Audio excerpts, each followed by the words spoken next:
Hello and welcome to BIA's Leading Local Insights podcast, where we examine the trends, technologies, platforms, and industry activities related to local media trends and revenue. I'm Rick Ducey, BIA's Managing Director. I'm here today with NAB's Lynn Claudy. Let me tell you a little bit about Lynn. Lynn is Senior Vice President for Technology at the National Association of Broadcasters. He joined NAB in 1988 as a staff engineer and rose up through the ranks before assuming his present position in 1995. Lynn, you've got a great background in technology and have had a number of leadership positions, including working as the immediate past chair of ATSC. And I know you're still very active in ATSC and in various committees. So, but I mean, the top leadership position there, you're on the FCC's Technology Advisory Council, the Communications Security Reliability Interoperability Council, the motion SMPTE, SMT. So, I mean, you're in a leadership role of a number of different technology organizations. But one of the things that in the long time that we've been associated with each other, that you're also, you can speak engineering, but you can also speak kind of business, so you transit that boundary, which is always so helpful. The other thing I love about your background, with all your technology background, is that you've got a BA degree in music from Oberlin. So you're the musical engineer. I don't know. What music do you play? What instrument? I was a flutist. Nice. In that former life. A former life. Okay. Well, that's good. Kind of left brain, right brain stuff I get. Well, thank you so much for being with us here today, Lynn. And, of course, we want to talk about some of the things that are at the leading edge of ATSC 3. Of which you're, very much a part of that. And then one thing I do want to get to, since we're doing this just before the NAB show, is to get some of your advice on what to look out for at the NAB coming up next month in April. So first, I mean, I know you're based in NAB, but with ATSC, your leadership role there on the board, what is ATSC? I mean, even in the industry, it's always interesting to me, like talking to radio people, they often have no idea what ATSC is or ATSC 3 or NextGen TV. It's a bit curious to be in a business and, not really know about what the other side's doing. But honestly, even within the TV business, like exactly what is ATSC and what are they up to? So tell us a little bit about that. Sure. Well, first of all, thanks for having me on this show. I've been looking forward to it. But I think it's good to start with a little bit of level setting about ATSC. ATSC is the Advanced Television Systems Committee. It's been around for almost 40 years. They're having their 40-year anniversary this year. Oh, nice. And it's the standards development organization that documented the original digital television broadcast standard that's been in use in the U.S. for a couple of decades and some other countries.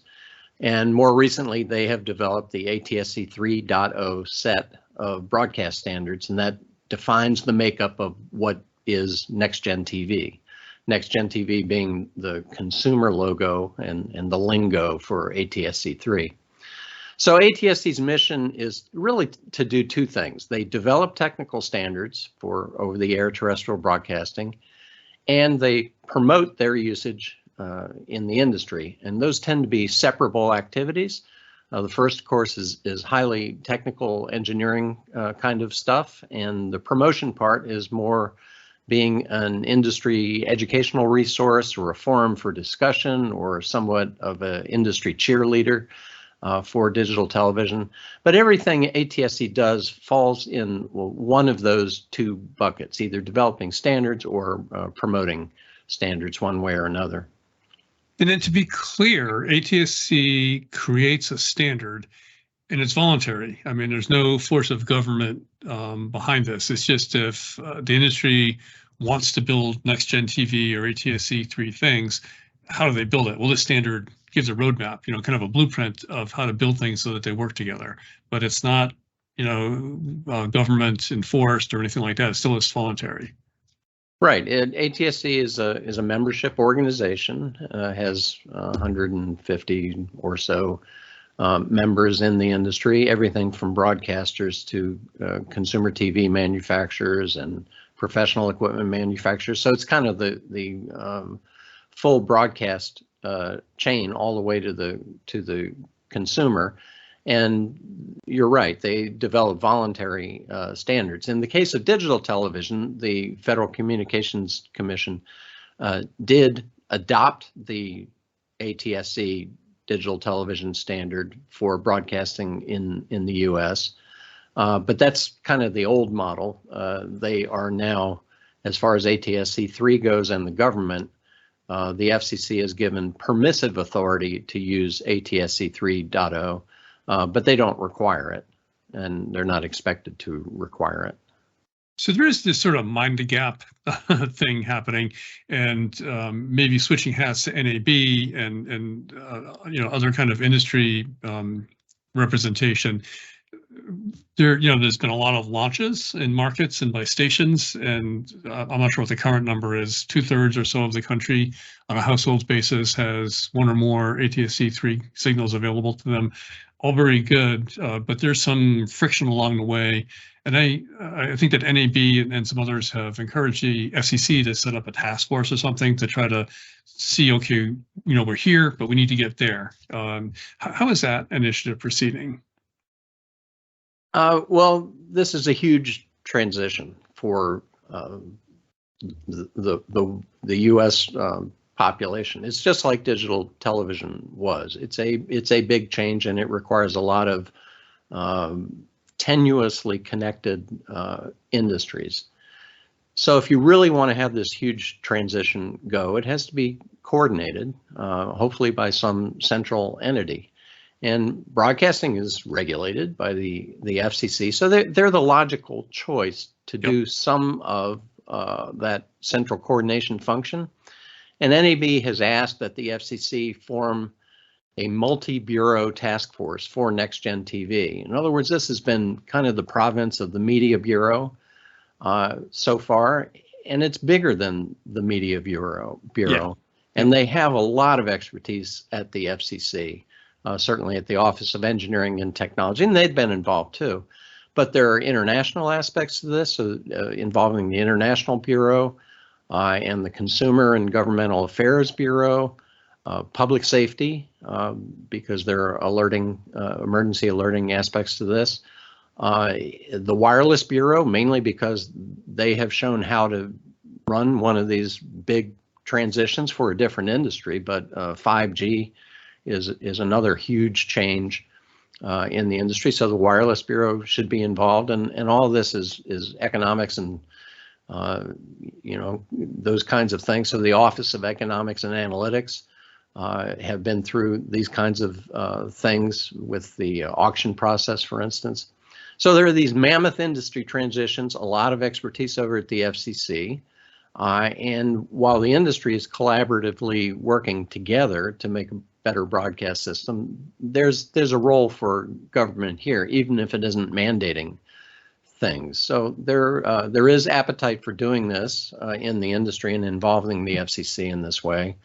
I'd note earlier this week we held our annual state leadership conference in Washington, D.C.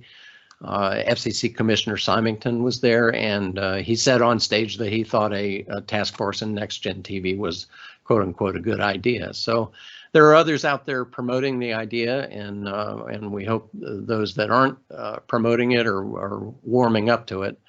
So we'll see what happens. Yeah, I mean, it really seems to me, just kind of reading the landscape and the tea leaves, if you will, that a lot has been accomplished. A lot been organized on individual initiatives and some collaborative initiatives like with ATSC, NAB, and other groups joining Pearl and so on. But it's kind of getting to a point where it does make sense for the government to up its game a little bit. And, I've been seeing that come up over the last couple of years and certainly more recently. So it's really encouraging to see those comments by Commissioner Symington. You're talking about the collaboration and cooperation in this initiative to transition to NextGen TV. A lot of the moving parts, a lot of organizations. And one of the big challenges is, unlike the transition, like you're just talking about, Lynn, from analog to digital television that the FCC mandated, with 3.0, it's not mandated. And another thing that's different is there's no spectrum that broadcasters get. For the original transition from analog to digital, TV stations did have access to additional spectrum to manage that transition period, and then the spectrum, once the transition happened, went back to the government. But here we're trying to introduce a much more powerful, more capable service in the same spectrum, and that is being achieved, but there's still some challenges around. How is that? How is that progressing? We've had some successes. We read in the general press, all in the trade press, but trying to do it all with the same spectrum seems like a big ask. But where are we with that? Well, that's right. There is no extra spectrum being made available to broadcasters. So basically, you have to pull a rabbit out of the hat to make this transition possible. So the idea that has taken hold is that you create channels for ATSC 3.0 by taking the ATSC 1 programming off of a station and putting that ATSC 1 programming on another station on a channel sharing basis. So that's step one. Then all the broadcasters in the market, or many of them, can put ATSC 3 programming on that now freed up channel that has been designated as an ATSC 3 station. So that's channel sharing via an ATSC 3.0 so-called Lighthouse. And you want as many broadcasters as you can to participate, but most of the time, given the spectrum occupancy that's there in a particular market, you can only free up one or maybe two stations in a market for ATSC 3 with this channel sharing thing. So if you have 5 broadcasters that want to participate and only one Lighthouse in a market, that means each broadcaster only gets access to essentially 20% of the data rate of that channel. And that's going to be true until we can turn off what I sometimes call pod TV or plain old DTV service. Yeah. And you really can't do that. That leads to the issue of when can you do that and not have mass viewer disenfranchisement, and how do you make sure no viewer is left behind? Right. But when you can get rid of digital television, then each station gets their own 6 megahertz channel, and they can have all the flexibility of ATSC 3 and all the data rate that the channel is capable of for their own station. So what the implications of this now is that for the services that are available currently, it's really hard to support things like 4K, Ultra HD TV, for example, because stations are sharing their data capacity, and 4K takes up a lot of data space. So we're in this so-called Lighthouse era, and you have to look at that as being really just a waypoint along the path to the full ATSC 3 transition.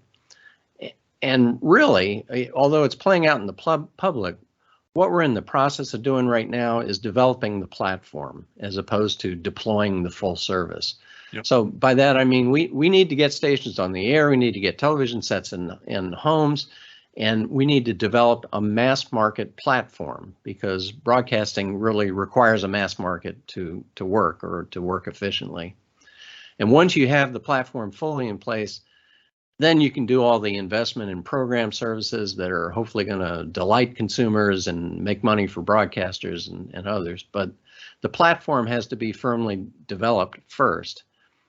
So that being said, all NextGen TV stations now, even though they don't have a lot of data capacity from the over-the-air spectrum, they can do some of the other benefits of NextGen TV, like broadcast applications, and limitations on apps are very few, because it's a link to the internet, which is a relatively unlimited broadband path in many homes. So the formula might be apps now, 4K later, do the best you can for now with scarce resources, and try to innovate like crazy.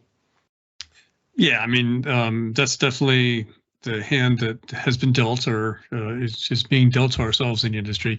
But I want to the notion of the Lighthouse, transitory period, the platform build out, and eventually building out all of the benefits that this platform allows, both in the consumer market and the non-consumer market, because I know there's a whole nother development area, and I guess what sometimes people call non-core revenue or applications like data casting, GPS, education, things like that, distributing signals to IoT devices in the field and so on.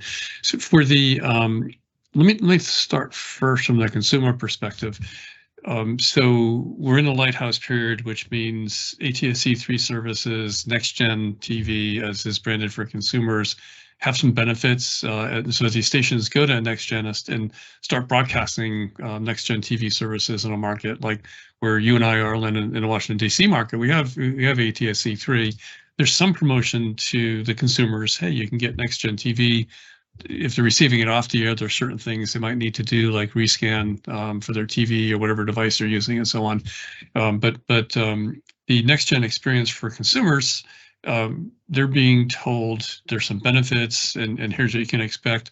But if you go, if you're looking at the ATSC 1.0 service and the same TV station, your favorite TV station or station is an ATSC 3, largely at the moment it's a similar experience. Even if you have an ATSC 3 TV set, they could do broadcast applications, but that mainly provides a service that they're used to from ATSC 1.0. Is that kind of where we are, or are there really more things happening that aren't so widely known yet? Well, of course, there's all kinds of things happening.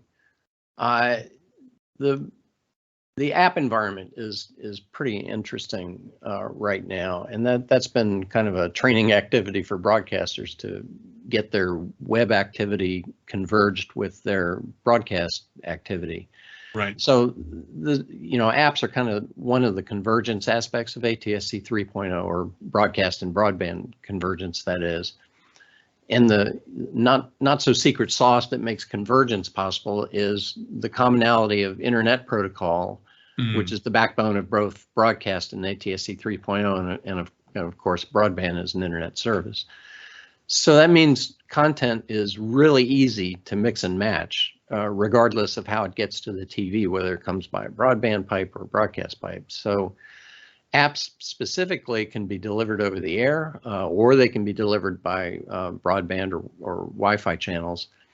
And right now they're pretty much delivered over the air, or I'm sorry, delivered over the internet, right? Because of the return channel in the broadband path. But there are scenarios where you could download an app and content over the air and then interact with it locally in the television environment without needing a return channel. But in either case, the app is pointed to and invoked by a viewer that's watching over-the-air programming. So you're watching the programming for the station, and either you select a small bug in the lower corner of the screen, or you hit a key on the remote, the down arrow or something like that, and a menu of app activities pops up on the screen, typically on the left side or the lower third of the screen, or maybe both. And that content that's available on the app that's overlaid now on the programming might be access to the last hour's newscast, or it might be weather forecasting, or it might be a collection of audio channels or auxiliary information or emergency alerting kinds of things, or something else. But typically right now it's content that is already available on the station's website, because it's already been produced for that environment. It's ready to go for integration with ATSC 3 very easily.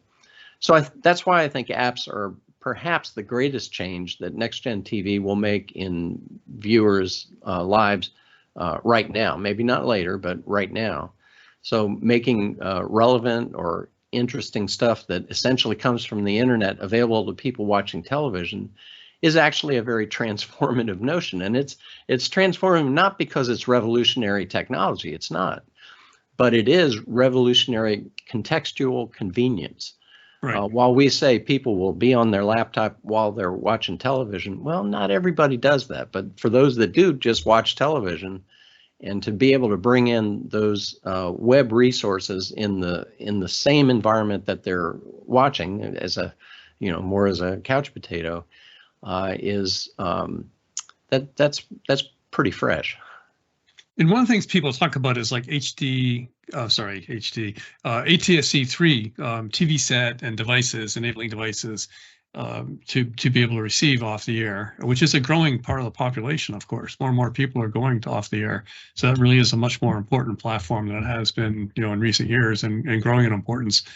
We're talking about household penetration, but the cool thing about this, one of the cool things about this with the IP kind of part of the technology here is I can have an antenna pull in a signal from my TV set, but then the technology also allows that to be redistributed to any Wi-Fi device. I mean, so that broadcast app I could have on my phone, on my tablet, on my computer, whatever, and I may not get the full benefits of everything like 4K, depends upon the limits of my display and everything. But once I land that ATSC 3 signal in a household, pretty much everything in a household could become an ATSC 3 device with the IP backbone and the way the broadcast apps are written.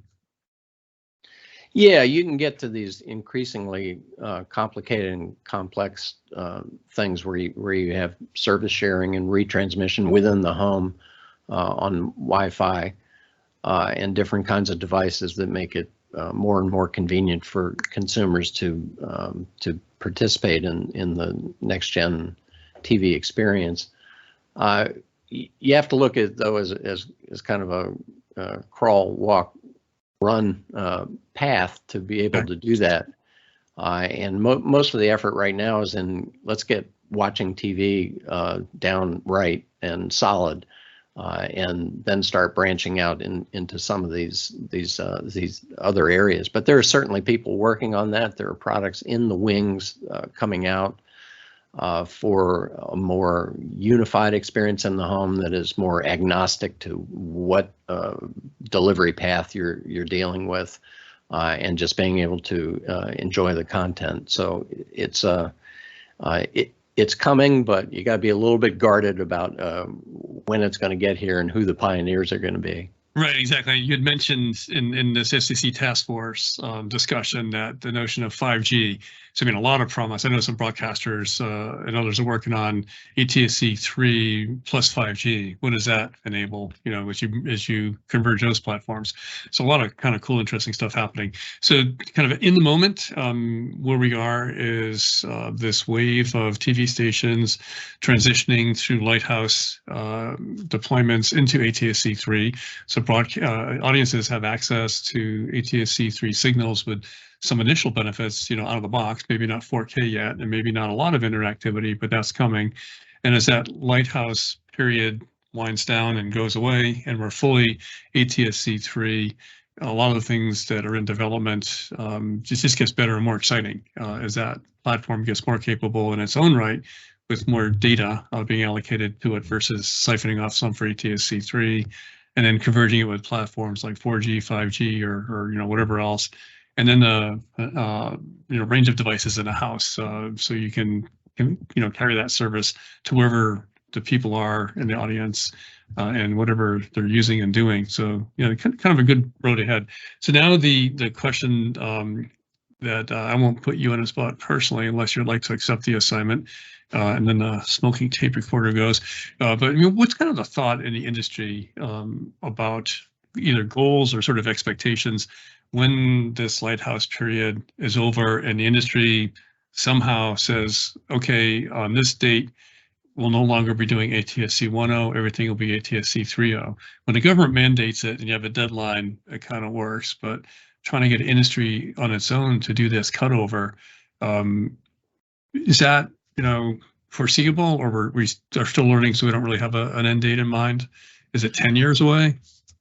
No, it's definitely foreseeable, and that is one of the prime reasons the FCC does need to be involved, because protection of consumers is what they want to do and what they do best. I think it's going to be messy, no matter what, in the transition. But broadcasters want to get through this transition as quickly as possible. I think I've written a number of times about the definition of transition is going from one thing to another. It's not being stuck in two different worlds for forever.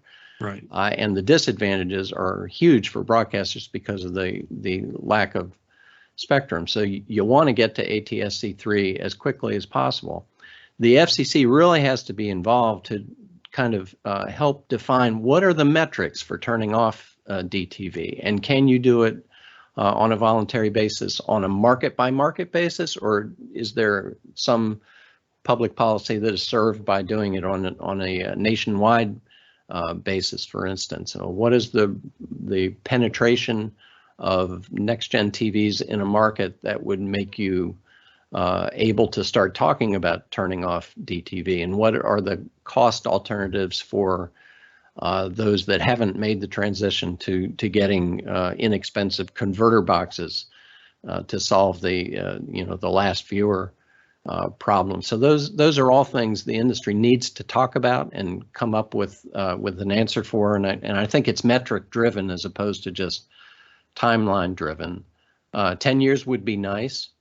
The simulcast period for DTV went all the way from 1998, which is really when the first commercial stations came on the air, to 2009 when the analog service for full power stations was turned off. Yep. So that's not that's not necessarily a role model for ATSC 3.0. Uptake so far seems to be outpacing digital television, the analog to digital. Yep. Conversion. It's an easier conversion technology-wise because it's a digital to digital conversion. Going from analog to digital had a lot more challenges associated with it from everyone concerned, but it does cost the industry, it does cost consumers, and there are viewer disenfranchisement issues to talk about. Right. But I think it's important to state now that that's the goal. This Lighthouse era is not a place you want to live forever, because right. it will eventually degrade the DTV service. They won't be able to add a lot of multicasts and have higher data rates for other services because they want to do ATSC 3, and the ATSC 3 service itself is handicapped by not having full access to the channel. So it's kind of the worst of all possible worlds, but it's a necessary step right. to get us to where we want to go. Yeah, and not unique to broadcast. I mean, any industry in the major transition faces these kinds of issues of one flavor or another. Well, let me end, and thank you so much for your time, Lynn, and all your insight and information that's been so valuable and informative.